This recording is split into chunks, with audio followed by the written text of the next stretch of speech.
Okay, we're looking at American history, the rules and expectations for this class. This is American History 2 from around 1850 to 1933. Let's take a look at the cover here. And of course, you can judge your book by the cover. Take a look at this picture. What do you think's going on here?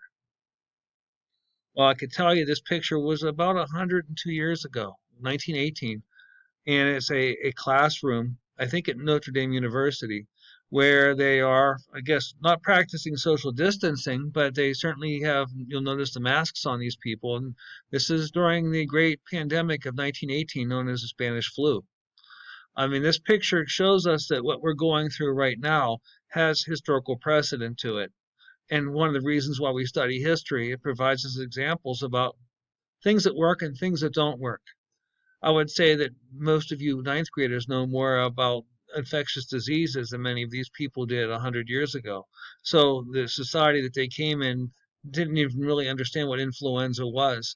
But the idea of a disease that is not immediately stoppable and that is very deadly, it's not a first time for that when we deal with our Corona 19. One of the reasons to study history. The quote by H.G. Wells is human history is a race between education and catastrophe. It's one we hope to avoid the catastrophe, so here we learn. That's why we can't give up the time that we have, and every day matters for us. We have a unique opportunity to make history and to be part of that race. And we need to be able to think critically because we are the ones who make history. By making the right decisions, of course, future chapters will look good in because we are the future history of the world and of our country, obviously. Critical thinking. Critical thinking is the skill of making useful judgment based on reliable sources and disciplined analysis. This is very important because now today we have so many competing sources of information that come to us, and oftentimes we don't think critically how we come to know something. So we come to know a fable, we come to know a lie, and we incorporate that without critically thinking, why do I believe this? We all live in a country whose constitution was founded to create a more perfect union. It was a noble experiment. And of course, the way that experiment unfolds by our generation and the generations to follow deal with how we use our critical thinking and our judgment skills to create the more perfect union that our ancestors had imagined. So we're looking at history happening today. People are debating the issue of police and the role of police in societies. We're looking at the role of history, where people are knocking down statues that are 100 years old to reflect a battle that we thought was over. I mean, the Civil War was over 150 years ago, yet we're still arbitrating the value and the meaning of that war. And that's what we'll be doing in this class. 3 rules, 3 expectations. They're simple. Be present, but given the unique circumstances that we live in today in a COVID environment, being present doesn't simply mean being at your seat. It means that you're spiritually, intellectually, and physically ready to engage in history. This could be from home, meaning that you need to be able to respectfully and with vigor approach the studies that we're doing here in class. Set personal goals. And again, in many cases, you're going to have to be your own disciplinarian. Discipline doesn't simply mean someone telling you what to do. Discipline comes from yourself, and it's setting expectations and adjusting your behavior accordingly. But be present. Secondly, is related, being responsible, and this year particularly, a charged and ready iPad is so critical. Since we're not going to be dealing with handing papers back very often, we're going to be doing most things electronically. Your iPad is your most important device you'll need in class. On the iPad, we'll be talking about using Google Classroom and how it will accommodate assignments, how it will accommodate text readings, PowerPoint presentations, etc.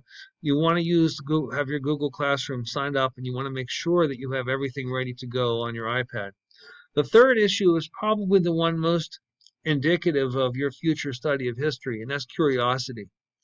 In first and second grade, we come to school curious. We want to learn. But somewhere along the line, it becomes a chore for us, and we might lose our curiosity. We become more dutiful, do because we have to, rather than because we're curious. But curiosity is a very important tool that it gives us the energy to drive us to continue to seek answers, to let us think for ourselves and be critical thinkers.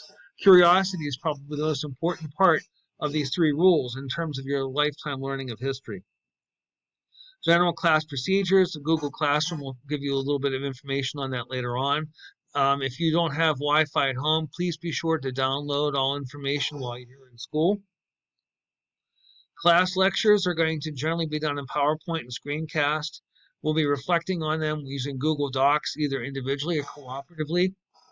Expect a couple reading assignments a week, and they'll all be posted on Google Classroom. Class activities might include physical or virtual discussions. And of course, the ideas of discussion, of thinking, articulating, exchanging, we'll do that virtually if we need to. We plan on writing a paper this winter. Writing is a very important skill. We'll learn to write and write to learn. It's a very important piece of our critical thinking and our tools in class. And we're going to be working on navigating a changing time. We are working week to week in terms of knowing what environment we'll be in. So this is going to be very important that you are able to adjust from one environment that is like here in school to maybe an environment of being at home, and do so without losing a beat. Learning history is the focus, not grades, but grades are supposed to be a measure of progress. But we'll look at a number of ways to grade because, of course, we know that's one measurement we look at in terms of our learning. Class participation could be a little tricky in some cases because we'll be doing online forums and things of that nature. We'll try as much as we can to create the same communities at home as we have in school, as best we can at least approximate them. Homework, reading assignments, generally speaking, 1 or 2 a week. Projects we'll be doing individually or cooperatively using technology. Projects are a very important piece of our learning experience. Quizzes and tests will oftentimes be done on test mods. I'll talk a little bit more about test mods later. Extra credit. Not a big fan of extra credit. I'd rather see you get the content done right. And if you need to have something retaught, if you want to take another attempt at something, as long as you're working and making honest efforts, we'll work with you. But extra credit is available, and we'll discuss that. Integrity is very important. That's doing the right thing when no one's watching. There'll be times, of course, when the teacher is right next to you, but sometimes I might be 10, 15 miles away from you. So the idea of acting right without having someone over your shoulder is what integrity is.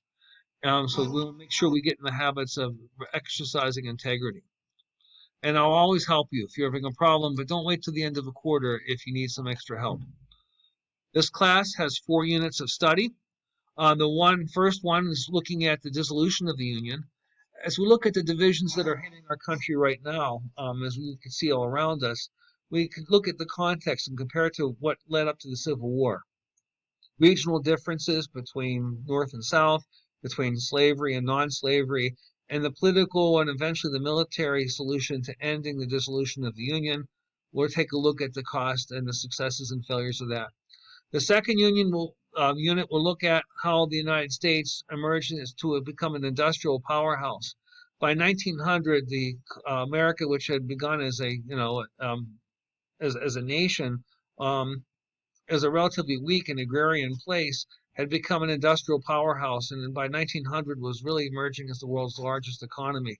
And how did that transform American society? We'll look at that in Unit 2, as well as the commensurate what was going on, the isolation and concentration of American Indians in American society.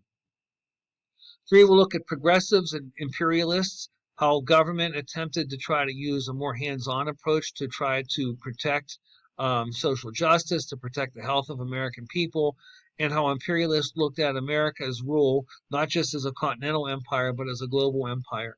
And of course, we're living in the shadows of that with American soldiers posted all around the world, as America has interests in all continents, except, well, I guess all continents, we could say. In the last unit, we'll look at boom and bust, the 1920s, America, the Jazz Age, and how that facade of America came to a crashing halt beginning in 1929 with a stock market crash and a re-imaging of the American economy. And that's where we'll end the class at that point. The textbook, The American Nation, is a textbook that we still have. It's ancient by its standard. It was put together probably before you were born. But on the other hand, we will look at some digital stuff that we could put online too. We'll supplement it with primary sources that we'll talk about. So we'll be doing a lot of reading and writing in this class, and most of those things will be available on the Google Classroom.